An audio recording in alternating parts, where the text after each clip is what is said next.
एक बनारस के ब्राह्मण देवता थे, भागवत जी का रोज पाठ करते थे। मैंने पहली कथा में, सबसे पहली कथा में, और आज के ही दिन 21 जुलाई 2015 को ये कथा मैंने कही थी, आज 21 जुलाई 2023 को दोबारा कह रहा हूं। बीच में मुझे याद नहीं मैंने कभी कही हो।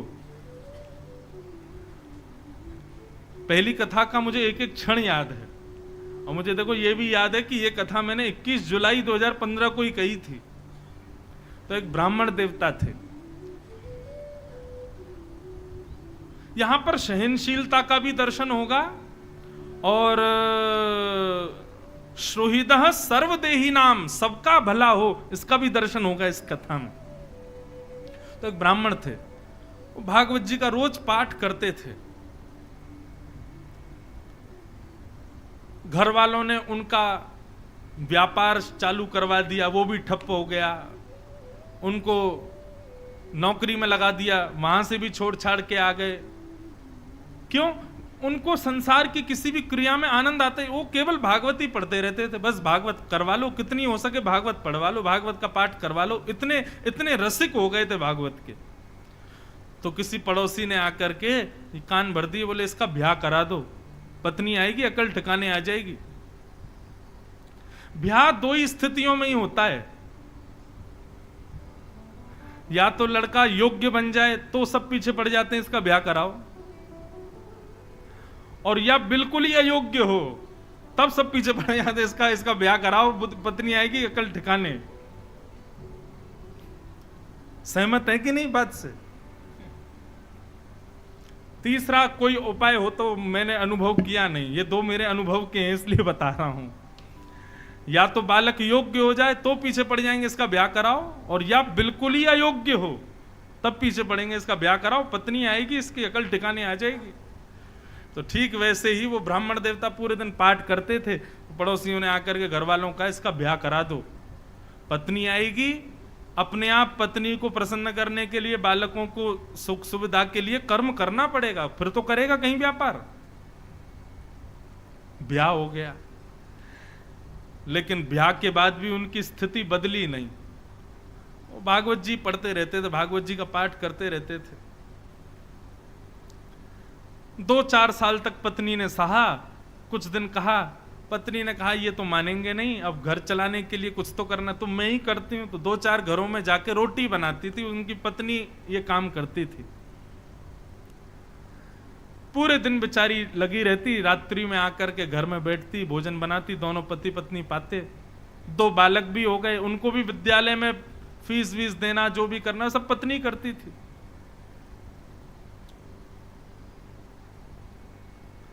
एक दिन उस ब्राह्मण के घर पर कुछ संत पधारे, और संत भी ऐसे समय पर आए जिस समय पर घर का पूरी प्रसादी भोजन सब समाप्त हो चुकी थी, सब पा चुके थे। प्राचीन काल में, प्राचीन भारत में संतों को घर में आने के लिए अनुमति नहीं लेनी पड़ती थी। संत जब जिसके यहां जाना चाहें पहुंच जाते थे, और जिनके घर पहुंचते थे वो अपने धनभाग्य मान करके उनको भोजन वगैरह पवाते थे, खुद छत पे सोते थे, उनको कमरों में सुलाते थे। ये प्राचीन भारत था, अब का भारत नहीं है। अब तो संत पहुंच जाएं, फोन करें, अरे भैया हम तुम्हारे नगर में आए। बोले हम तो सब बाहर हैं, छुट्टी मनाने गए महाराज जी, आपको पहले बताना चाहिए था, 1 हफ्ता पहले फोन करते तो हम करते कोई व्यवस्था। अब आप एंड टाइम पे फोन करोगे, हम भी कोई फ्री थोड़ी बैठे हैं। अब का भारत अलग है।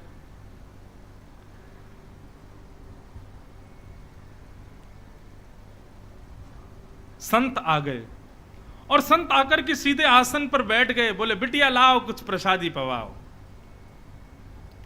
अब प्रसादी तो कुछ थी नहीं, और कभी रसोई में जाए, कभी कहीं जाए, कभी कुछ करे, कभी कुछ करे, कोई योग्य कुछ भी साधन नहीं मिला। बार बार बिटिया को इधर से उधर भागते देख संत समझ गए कि हम गलत समय पे आ गए हैं, यहां पे अभी कोई व्यवस्था है नहीं। संत उठ गए, उठ करके बोले बिटिया महादेव की इच्छा होगी तो फिर कभी आएंगे, हाँ अभी चलते हैं। और प्रणाम करके सब चले गए। ब्राह्मण की पत्नी बहुत निराश हो गई। क्यों? बोले आज तक मैं सह रही थी अपने पति के सब भावों को, ये कुछ नहीं करते मैं सब जानती हूं, भागवत जी का पाठ ही इनका सर्वस्व है, मैं सब जानती हूं। लेकिन आज महात्मा हमारे घर आए और हम उनको कुछ पवा ना सके, ऐसी स्थिति तो मुझे स्वीकार नहीं थी। आज यदि मेरे पति भी कुछ काम करते, घर में थोड़ा धन होता, अनाज होता, भोजन ज्यादा होता, तो उनको पवाती। अब अकेली मैं नारी, पति को भी खवाऊं, बच्चों को भी खिलाऊं, खुद भी खाऊं, कहां तक चलाऊंगी घर को? पूरे दिन बस भागवत जी पढ़ते रहते हैं, कुछ करते धरते हैं नहीं। आज पत्नी को क्रोध आया और भीतर कमरे में गई तो पंडित जी वही भागवत जी का पाठ कर रहे थे प्रसन्न मुद्रा में। पत्नी बोली, पूरे दिन इसी को पढ़ते रहते हो, क्या दे दिया भागवत ने हमको? अरे कुछ नहीं दिया तब भी स्वीकार था, लेकिन आज संत भूखे चले गए हमारे घर से और तब भी आप इस भागवत को लेकर के बैठे हैं। पत्नी ने भागवत जी की पोथी उठाई और ब्राह्मण के सिर पर ही मार दी। बोले, इसको लीजिए और निकलिए घर से, मैं अकेली चला लूंगी घर को।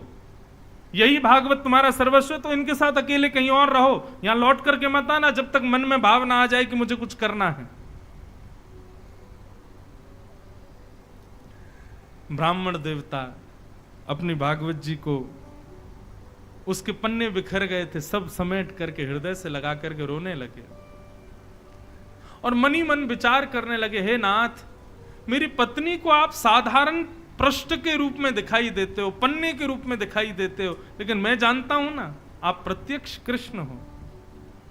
हे नाथ, मेरी पत्नी का कल्याण करना, यह है सुहृद सर्वदेहि नाम, सबका हित चाहने वाला। आप मेरी पत्नी का कल्याण करना, उसका मंगल करना नाथ। और अपनी भागवत जी को समेट करके गंगा किनारे चले गए और गंगा किनारे जाकर के खूब रोए, ठाकुर जी को याद कर करके, कथाओं को पढ़ पढ़ के खूब रोए। बोले, मुझे इस बात का दुख नहीं कि पत्नी मुझ पर चिल्लाई, पत्नी ने मुझे गलत कहा, लेकिन मुझे इस बात का कष्ट है कि मेरी प्राण प्यारी भागवत जी को उसने इस प्रकार निरादर किया। ये साक्षात कृष्ण है। कोई बात नहीं ठाकुर जी, उसको सद्बुद्धि देना, उसका कल्याण करना। इतनी सहनशीलता, इतना समत्व और इतनी सुहृदता को देख करके ठाकुर जी रह नहीं पाए और भगवान नन्हे से बालक बन करके काशी में प्रकट हो गए। ऊंची धोती पहनी, सिर पर स्वाफा बांधा, स्वाफा बांध करके एक टोकरी को अपने सिर पर धारण करके ठाकुर जी बनारस की गलियों में घूम रहे हैं और घूमते घूमते उस ब्राह्मण के घर पहुंच गए। गेट खटखटाया, ब्राह्मणी ने गेट खोला। नन्हा सा बालक, बड़ा प्यारा सा, सिर पर टोकरी लेकर के आया है। ठाकुर जी भीतर प्रवेश कर, ब्राह्मणी बोली, कहां चले आ रहे हो? कौन हो भैया? क्या हो? कहां से आए हो? और ये सब क्या टोकरी में? ठाकुर जी कुछ नहीं बोले, मौन, मुस्कुरा रहे हैं बस। टोकरी को नीचे रख दिया, कपड़े से ढकी हुई थी। लौटने लगे तो ब्राह्मणी ने हाथ पकड़ा, बोले, अरे कहीं भी चले आए, कुछ भी रख गए, कौन हो, क्या हो, बताओ तो। ठाकुर जी ने इशारा किया, गूंगे हैं, बोलना नहीं आता, इशारा करने लगे। ब्राह्मण बोली, अच्छा गूंगे हो? ठाकुर जी बोले, गूंगे, लिखना तो आता होगा? ठाकुर जी बोले, लाओ लिख के बताते हैं। तो ठाकुर जी ने उसमें कुछ लिखा और लिख करके पन्ना बंद करके उसको दे दिया, चले गए।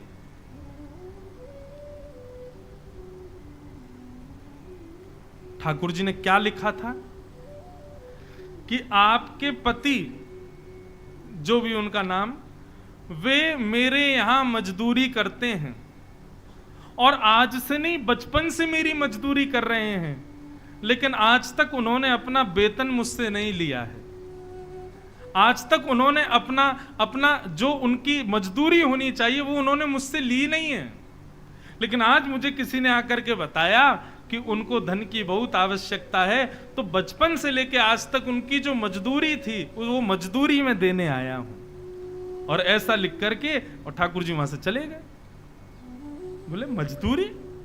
जैसे ही कपड़ा हटाया तो उस डलिया में सोने, चांदी, हीरे, जवाहरात, सबसे भरी हुई लबालब वो डलिया, ऐसी ऐसी मणियां, जो मणियां विश्व में देखने को नहीं मिलती, वो सब उसमें रखी थी।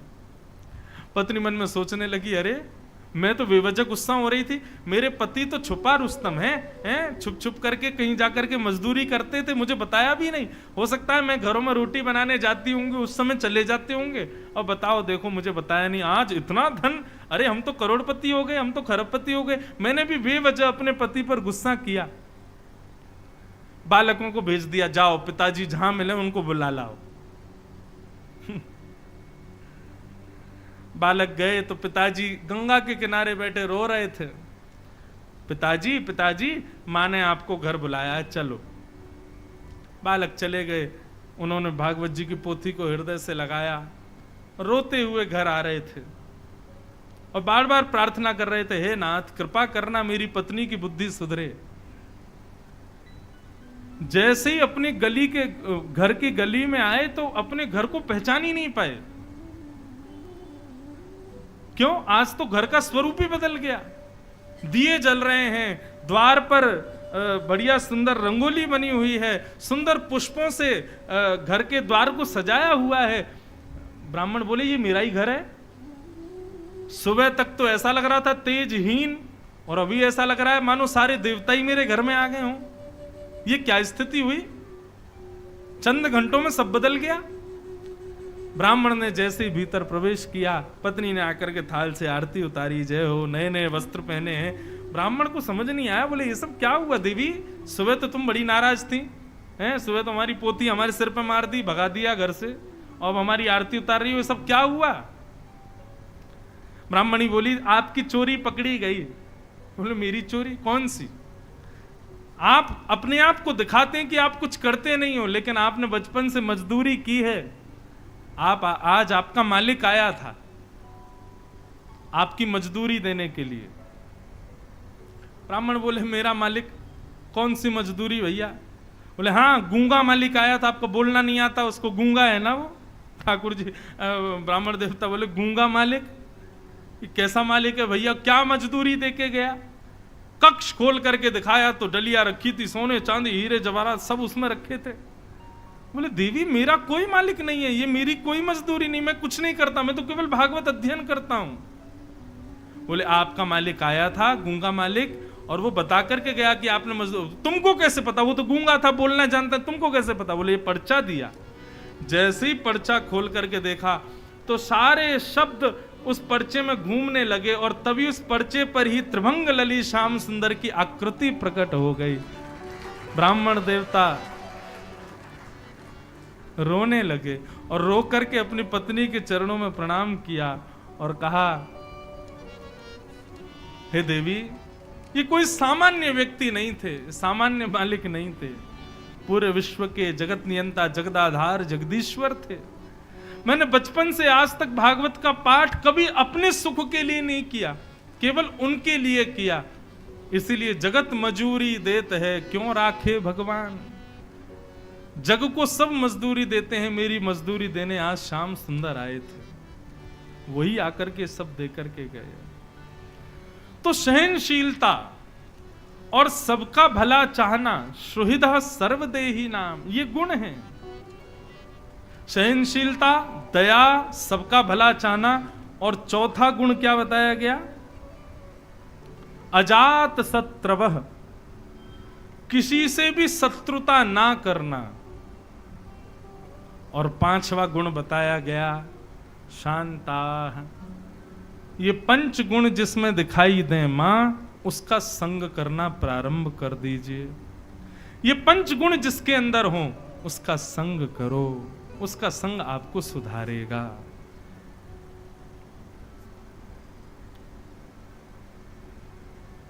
ये पंच गुण, अब बताओ ये पांचों गुण किसमें हैं? सहनशीलता, दया, सबका भला चाहना, और अजात शत्रु, किसी से शत्रुता ना करना, और शांत रहना। ये पंच गुण किसके अंदर है? सामान्य व्यक्तियों में तो आपको ये पांचों गुण नहीं मिलेंगे, कभी नहीं मिल सकते।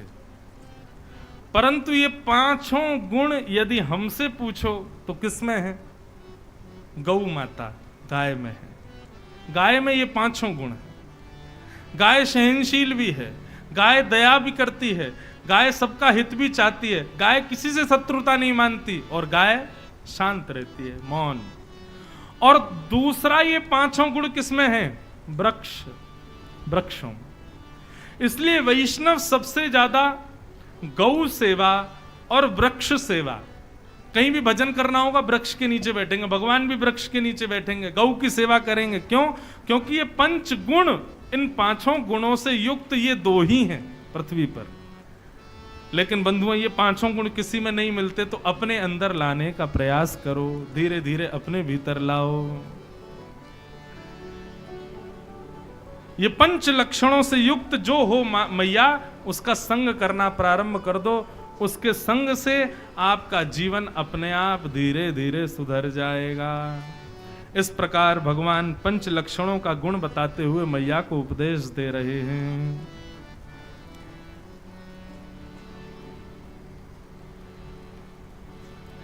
आगे मैया ने पूछा, आपका दर्शन करने जाएं तो सबसे पहले किस अंग का दर्शन करें? तो भगवान ने कहा, सबसे पहले चरणों का दर्शन करो, उसके बाद कटी भाग का, उसके बाद वक्ष का, उसके बाद मुख का। हम जाते ही पहले मुख का दर्शन करते हैं, नहीं, सबसे पहले चरणों को देखो। चरणों को देखने के बाद धीरे धीरे सर्वांगीण अंग का दर्शन करो। चरणों का दर्शन करने के बाद ही किसी अंग का दर्शन करना चाहिए। इस प्रकार भगवान ने चरण दर्शन की उपमा बताई। तत्पश्चात फिर भगवान ने 8 प्रकार के योग बताए मन को एकाग्र करने के, यम, नियम, आसन, प्राणायाम, प्रत्याहार, ध्यान, धारणा और समाधि। इन अष्टांग योगों के द्वारा मन को एकाग्र कीजिए। मन की एकाग्रता बताते हुए फिर आगे और भी कई प्रश्न किए, सबका उत्तर देते हुए भगवान ने मैया को सबके उत्तर प्रदान किए, मैया के संशय दूर किए। और अंत में भगवान ने मैया से पूछा, मैंने आपको जितने प्रश्न किए सबका उत्तर दिया, आपको क्या समझ आया, आप बताओ।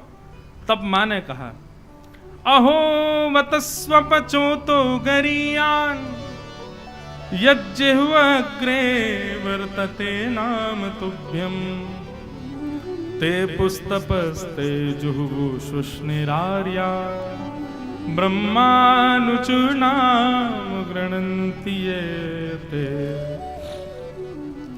वो स्वपच जाति में भक्ष खाने वाले कुल में भी पैदा हुआ बालक क्यों ना हो, यदि वो आपका नाम गुणगान करता है, उसकी जीव पर आपका नाम विद्यमान होता है, तो आपका नाम ही उसका कल्याण कर देता है। आपके नाम में इतनी सामर्थ्य है नाथ। भगवान की नाम की प्रधानता बताते हुए मैया ने यहाँ पर ठाकुर जी के चरणों में प्रणाम किया और देवहूति माता सिद्धता नाम की नदी बन करके भगवत धाम को प्रस्थान करने लगे। बोलो भक्तवत्सल भगवान की, श्री कपिल भगवान की, श्री देवहूति माता की। भगवान नाम को ही श्रेष्ठ बताते हुए माता ने अपने देह का परित्याग कर दिया। इसलिए भैया भगवान नाम बड़ा श्रेष्ठ है। भगवान नाम को गाने में कोई भी कंजूसी मत करो, जितना हो सके। जिस प्रकार हम श्वास लेते हैं, हमको पता नहीं होता, श्वास चलती रहती है, उस प्रकार जीव पर भगवान नाम चलता रहे, हमें पता भी ना चले, फिर भी वो नाम प्रकट होता रहे, ऐसी अपनी स्थिति बनाओ। भक्त प्रहलाद ने था पुकारा, इस नाम ने किस किस का कल्याण किया। भक्त प्रहलाद ने था पुकारा, हिरण्यकश्यप को आकर के मारा। क्या बन के आए भगवान? प्रभु नरसिंह रूप धराए, प्रभु नरसिंह रूप धराए। ओ हरि दौड़ चले आए, हरि दौड़ चले आए, हरि दौड़ चले आए, प्रभु दौड़ चले आए। हाँ हरि दौड़ चले आए, हरि दौड़ चले आए, हरि दौड़ चले आए, प्रभु दौड़। गाओ सब लोग। जिसने हरि गुण गाए, जिसने हरि गुण गाए, जिसने प्रभु गुण गाए,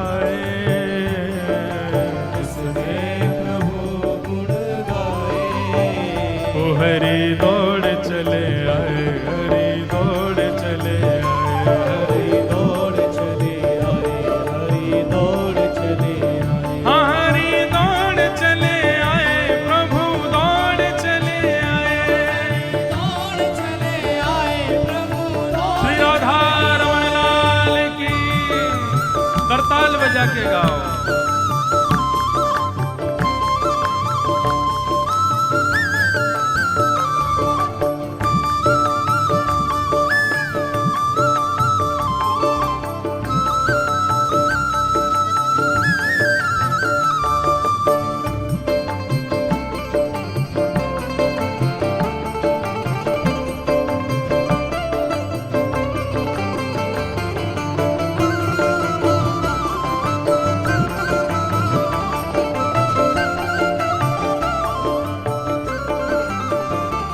द्रौपदी कौरवों से घिरी थी, द्रौपदी कौरवों से घिरी थी। केवल सुनने के लिए नहीं बैठे हैं आप। कथा जब चले तब सुनो, लेकिन कीर्तन संकीर्तन भजन हो तब गाना पड़ेगा साथ में। और जो नहीं गाएगा उसको अपने बगल वाले की सौगंध है। अब बताओ कैसे बैठोगे शांत? हम गाएं भी, कथा भी करें, आप बैठो, पानी पियो, खूब आनंद करो, सब ऐसे थोड़ी काम चलेगा। समान होनी चाहिए यहाँ पे। गाओ उच्च स्वर में, करताल बजा के। द्रौपदी कौरवों से घिरी थी, द्रौपदी कौरवों से घिरी थी।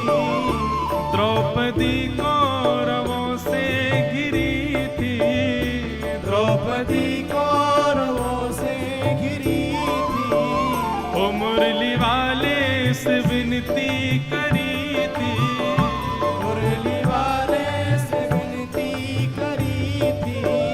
तो मुरली वाले से विनती करी थी, मुरली वाले से विनती करी तब थी। हरि आकर के चीर बढ़ाए, हरि आकर के चीर बढ़ाए, हरि आकर के चीर बढ़ाए, हरि आकर के चीर बढ़ाए। हे हरि दौड़ चले आए, हरि दौड़ चले आए, हरि दौड़ चले आए, हरि दौड़ चले आए। हाँ हरि दौड़ चले आए, हरि दौड़ चले आए, हरि दौड़ चले आए, हरि दौड़ चले आए। ओ जिसने हरि गुण गाए, जिसने हरि गुण गाए, जिसने हरि गुण गाए, जिसने हरि गुण गाए। तो हरि दौड़ चले आए, हरि दौड़ चले आए, हरि दौड़ चले आए, प्रभु दौड़ चले आए। हे हरि दौड़ चले आए, हरि दौड़ चले आए। हरि दौड़ चले आए, प्रभु दौड़ बोल भद्र विशाल भगवान की।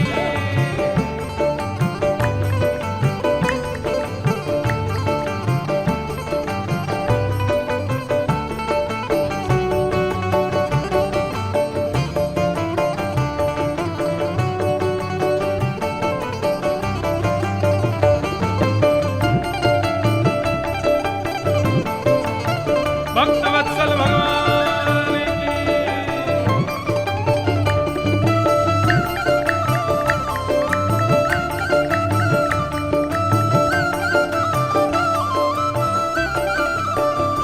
दुर्योधन के मेवा को त्यागा, दुर्योधन के मेवा को त्यागा। दुर्योधन के मेवा को भी त्यागा, दुर्योधन के मेवा को भी त्यागा। दुर्योधन के मेवा को भी त्यागे। दुर्योधन के मेवा को भी त्यागे। ओ भूख लागी तो उठ करके भागे, भूख लागी तो उठ करके भागे। दुर्योधन ने 56 भोग बनाए, भगवान जब शांति दूत बन करके आए, भगवान ने कहा भैया 5 गांव दे दो पांडवों को। दुर्योधन बोला सुई के नोक के बराबर भी जमीन नहीं दूंगा बिना युद्ध के। और उसके बाद भगवान को अपने पक्ष में करने के लिए 56 भोग बनवाए। दुर्योधन बोला प्रभु भोग लगाओ। तो भरी सभा में भगवान बोलते हैं नहीं नहीं, आज तो मेरा निमंत्रण विदुर जी के यहाँ है। और विदुर जी उसी सभा में बैठे थे। विदुर जी बोले मैंने कब दिया इनको निमंत्रण? सबके सामने बोल रहे मेरा विदुर काका के यहाँ निमंत्रण है। दुर्योधन बोला 56 भोग बनाए। बोले अब तुम इसको हम फिर कभी पाएंगे? आज विदुरानी और विदुर जी हमारी प्रतीक्षा कर रहे हैं, हम वहां पाएंगे। विदुर जी भागे वहां से, बोले मैंने निमंत्रण नहीं दिया, अपने आप ही आ रहे हैं। और वहां 56 भोग छोड़ करके और साक विदुर घर खाए, और साग विदुर घर खाए, और साक विदुर घर खाए, और साग विदुर घर खाए। हे हरि दौड़ चले आए, प्रभु दौड़ चले आए, दौड़ चले आए, प्रभु दौड़ चले आए। हे हरि दौड़ चले आए, प्रभु दौड़ चले आए, दौड़ चले आए, प्रभु दौड़ चले आए।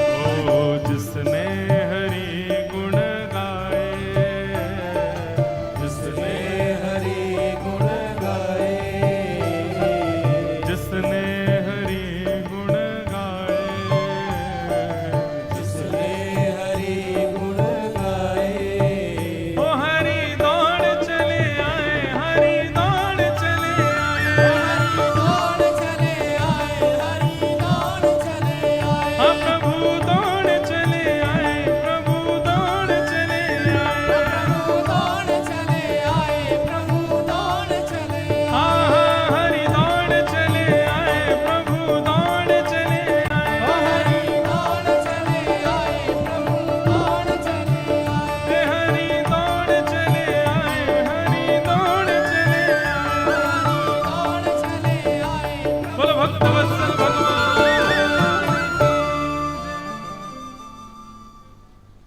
भगवत नाम गाने वाले व्यक्ति को फिर ठाकुर जी छोड़ते नहीं। जो निरंतर भगवत स्मृति करता है, निरंतर उनके नाम का गुणगान करता है, वास्तव में केवल नाम गाने मात्र से ठाकुर जी प्रसन्न हो जाते। ऐसा तो है ही, लेकिन उससे प्रभाव क्या है? नाम चिकित्सा है। नाम जब व्यक्ति गाता रहता है ना, तो गाते गाते धीरे धीरे अपने आप ही उसके चित्त में विकार नष्ट होने प्रारंभ हो जाते हैं। अपने आप ही उसका हृदय की मलिनता अपने आप स्वच्छ होती चली जाती है। भगवान उससे फिर प्रसन्न हो जाते हैं। इसलिए भैया हरि नाम, भगवत नाम गुणानवाद निरंतर बना रहे, 24 घंटे हरि स्मृति हमारी जिह्वा पर बनी रहे, इसका विचार करो।